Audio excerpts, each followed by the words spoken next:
Good day, folks, and thank you for tuning in. Today, I want to just very briefly demonstrate some of the new working papers related to ISA540 that will be available with the next DraftWorks update 2021.3.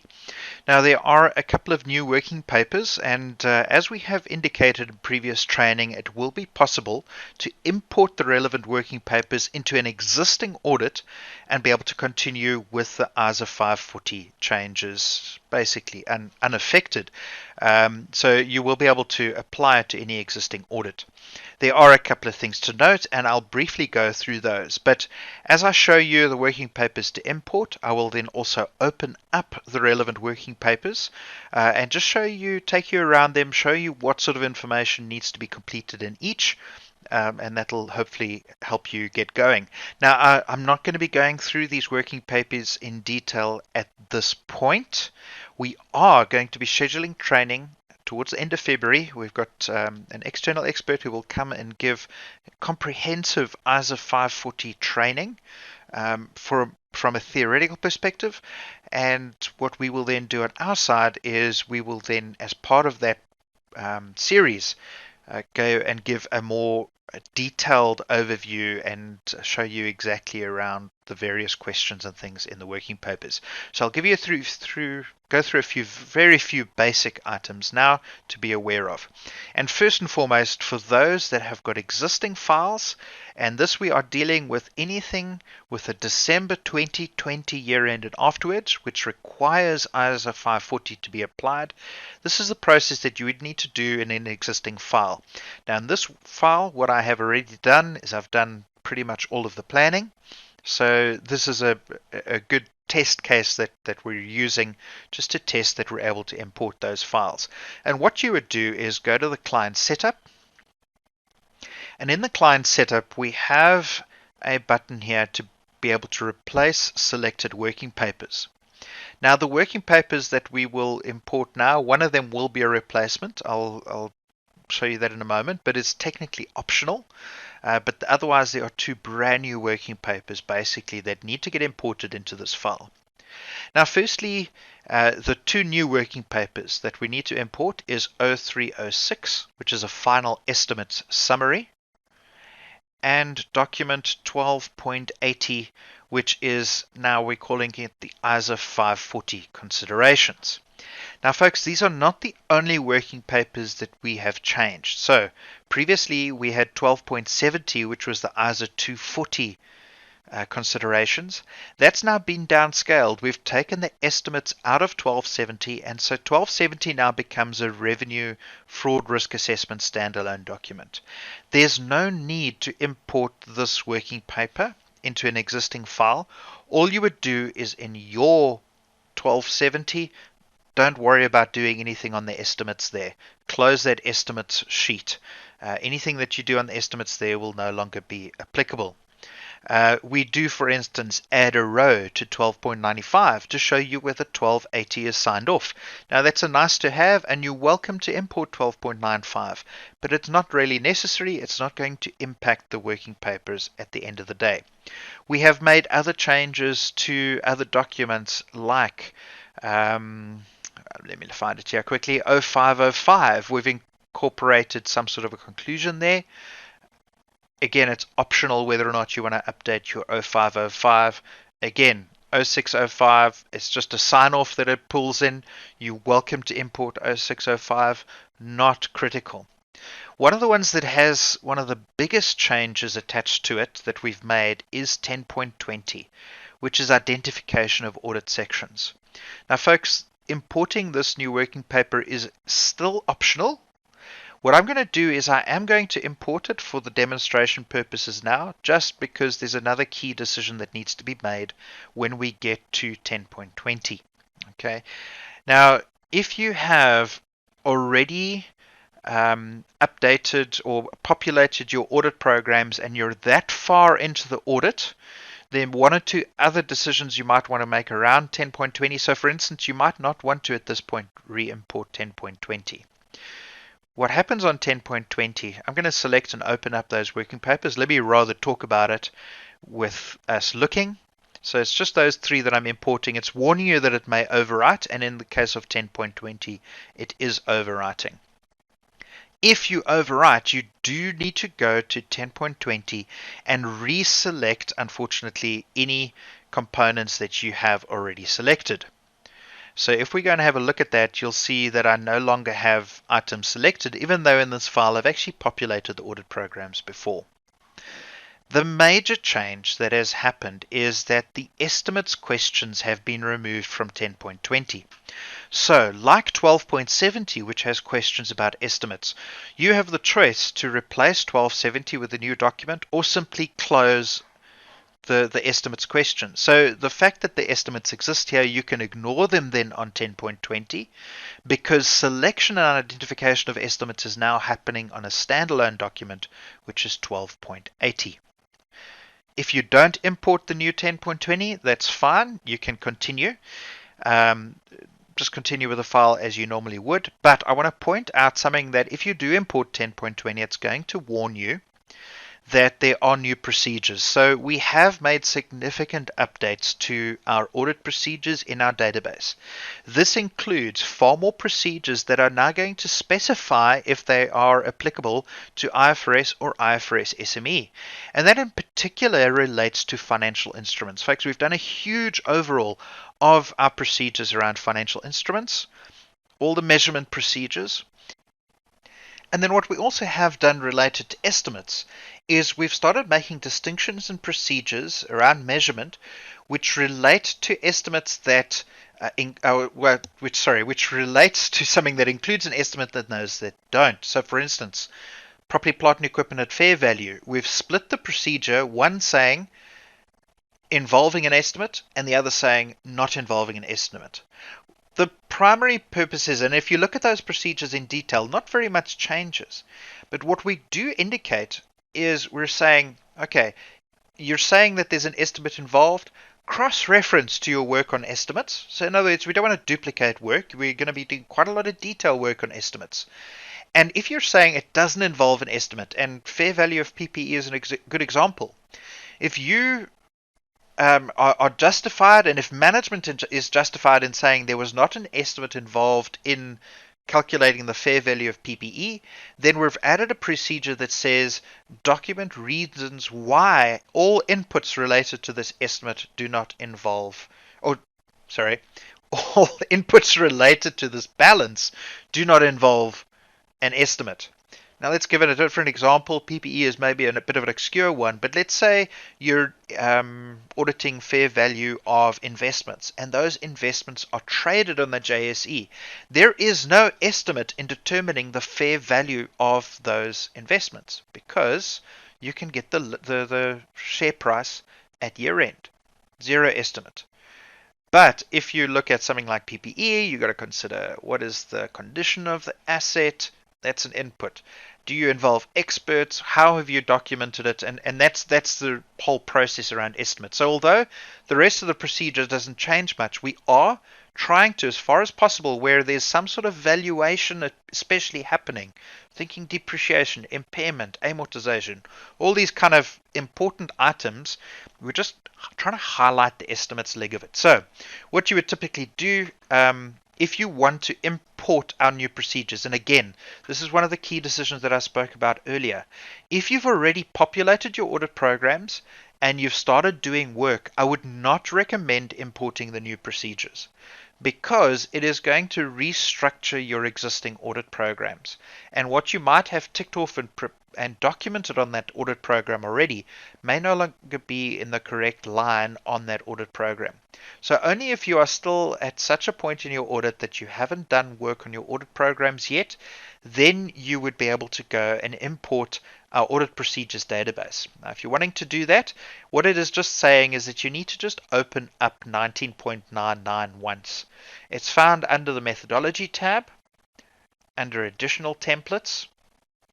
And if you click on the audit procedures database, I'm going to call it 1999 database, whoops, can't spell, and input that file. Then once you open up this 19.99 in this engagement, don't have to do anything else. you can close it again. Now initially the warning will still remain there. There's just some back-end stuff that needs to happen within DraftWorks, but what you should find is when you reopen that at a later stage, the warning will go away. But what has happened now is you have updated this engagement with all the latest audit procedures. Okay, what I'm actually going to do is I want to just open up 19.99 again, and I want to show you one or two examples of where we see these different procedures. Now, we've actually still left them highlighted in colors just so that if we need to make any further changes, we remember where we went to. So you look at, for instance, depreciation, which says depreciation, property, plant, and equipment, recalculation involving an estimate. And then it says with reference to working papers prepared around relevant estimates. And if you don't have estimates, then you can choose the next procedure, which is depreciation, property, plant, and equipment recalculation, not involving any estimates. And then it's asking you document reasons why all inputs involved in this recalculation do not involve an estimate in terms of ISA540 and therefore not listed on 1280. All right, so folks, you see, we're just trying to make sure that there's this focus on estimates, which is basically what the ISAs are trying to get us to do.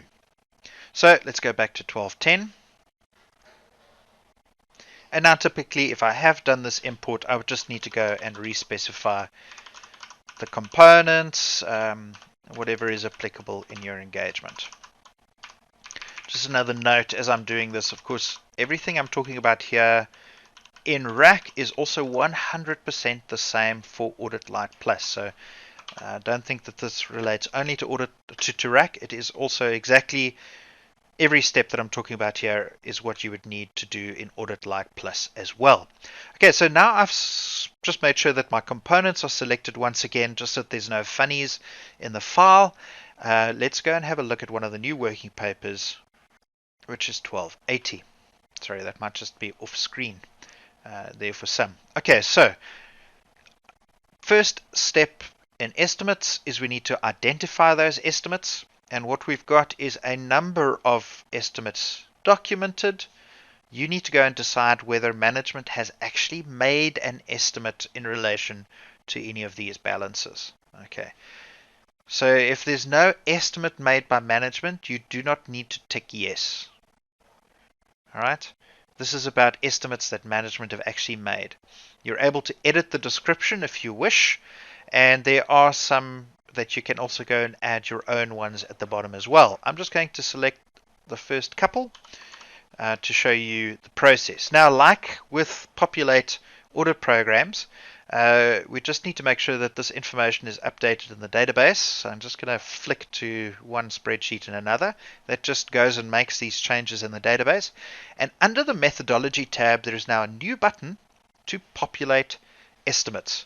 So if you click on that, it goes and it starts creating the necessary working papers for your estimates. Now, in the estimates process, there is a requirement to document your understanding of each and every estimate. But what we saw is that there is quite a bit of information that might be common to every single one of your estimates, especially in smaller engagements. So under the General Information tab, you will see that there is a sheet here where you can go and document some basic information that might be common to all estimates, such as who are the people involved in creating estimates and various other information. Like I said, I can't go through this in detail. The intention here is that this will then pre-populate all the estimates working papers with this basic information. When you get to that specific estimate, you may wish to override the information. You're welcome to do that. But instead of having to go and document this 10 or 15 times or however many estimates you have in your engagement, you document it once and then just edit it as applicable for each particular estimate if it's necessary. I'm just going to put my name in there, and then I'm going to go and open up one of the first estimates documents just to show you what happens. Now, where do we put the estimates? So folks, we've created a new listing. Okay, it was in section 35. And so it's section 35, document 15.01, 15.02. So every estimate that relates to a particular cycle will be numbered based on the cycles heading, it'll be a section 50 or point 15, and then it'll be point 1 to however many there needs to be. Now you might, depending on the estimates, you might start at point 04. It doesn't mean there are missing documents. It's just if you go back to the identification, we have pre-populated specific references for each estimate. So if I go and say that one's yes, a bad example, it is the one. It starts with 30.15.2, whereas the first one is 30.15.1. So we've hard coded the reference that's linked to each estimate, because that does just make programming a little bit easier on the back end, keeping track of what is where. Okay, so let's go and have a look at one of these working papers. And folks, there is going to be some substantial documentation that you'll need to start completing on estimates. Now we do have a guidance sheet available which will take you through the various steps. Now step 1 was identification, so that this working paper therefore starts with step 2. Okay, and what you now need to start doing is obtaining an understanding of the estimate. All right, talking about the entity and its environment in relation to this estimate, folks. We go a little bit further down, we get to this entity's internal controls. This is where we start pre-populating. So you'll see my documentation from the previous working paper has come in, but you can override it if it's applicable in the case. Note that there's a hyperlink to the guidance for every single step, well, virtually every single step, to take you to understand what are you doing here. Extensive documentation of your understanding of the estimate. A lot of that might be not applicable, but we come to a conclusion: was the identification process properly documented? Documentation is key, so we hope at that point you could say yes. Step 3 then goes looking at assessing the risk of material misstatement. Now normally when we deal with risks, we take it to 1505, 1605 in RAC. It's on the audit programs in Audit Lite Plus, and you would go and say what's the likelihood and magnitude of the error that this could cause, this risk could cause. Here, at an estimate level, we are required now to assess the risk of material misstatement, and so you need to give it a significance, and there are various questions, and based on those questions we calculate a likelihood. So yes and no questions, you would go through them for each one, and if it comes out as a significant risk, and if I say yes to this question, for instance, it says it's almost certain that it's now significant, you're automatically asked to document controls. Okay, so what are the controls, what is the walkthrough, all that sort of stuff sounds familiar because we did similar stuff on the 1505, 1605 with significant risks. Okay, step 4 then goes to responding to the assessed risk of material misstatement, and here we start with what procedures are we going to perform.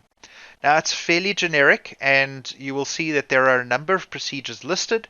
You would need to go and decide what is your approach. Are you going to be doing approach A, B, or C? You can go through that in detail, and then based on the decision around their approach, you can select various procedures.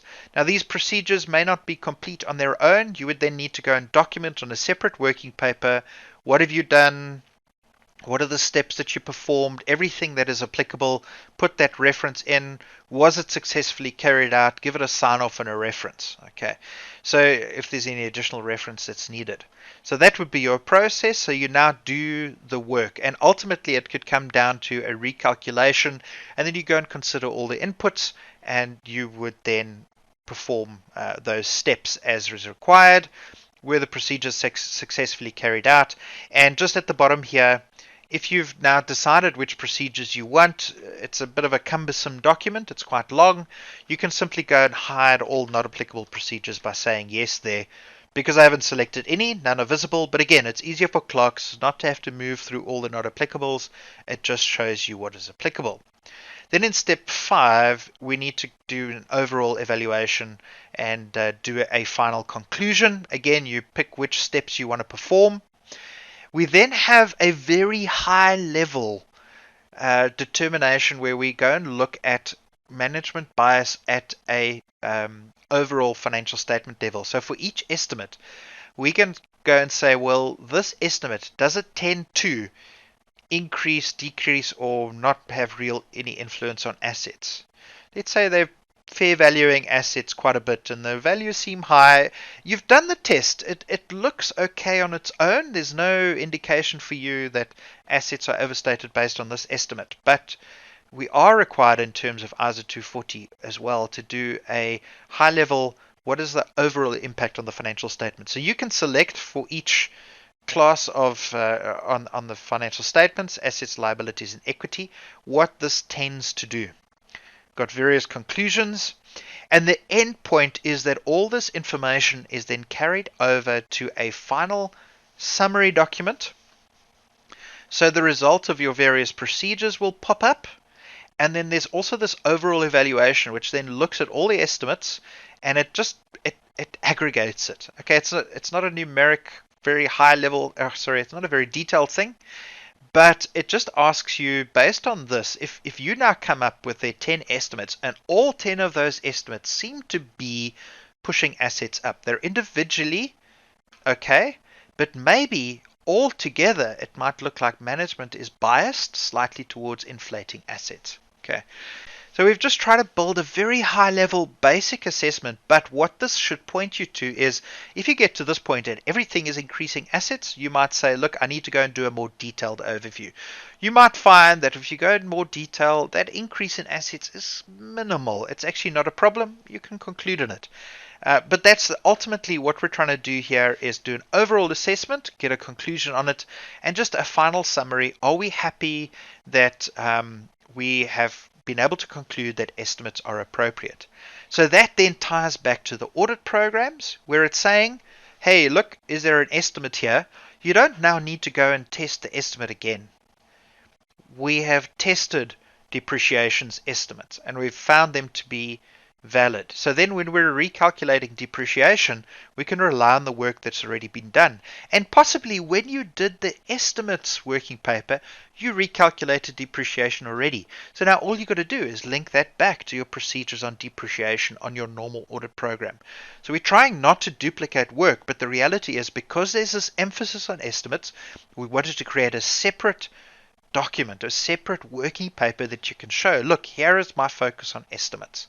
We've put in all those requirements. Some of that stuff, folks, is going to be not applicable, but this is going to be a focus area. And when things are a focus area, it's an area that you want to have adequate documentation on in the case of any review. Okay, folks, this was a very quick and very brisk paced overview on those working papers, but I just wanted to outline the most important things so that if you're needing to, you can get going with this. Please send us comments, questions, ideas, suggestions. We always welcome that. It'll be great to hear from you. And the dates for the training will be communicated in due course. We were looking towards the end of February, but it ended up clashing with the budget speech, and there are so many engagements and webinars and meetings in that week. We thought we'd probably push it a week later. So we will just finalize those dates and let you know as soon as possible. So thanks for listening. Hope you have a great day further. Cheers.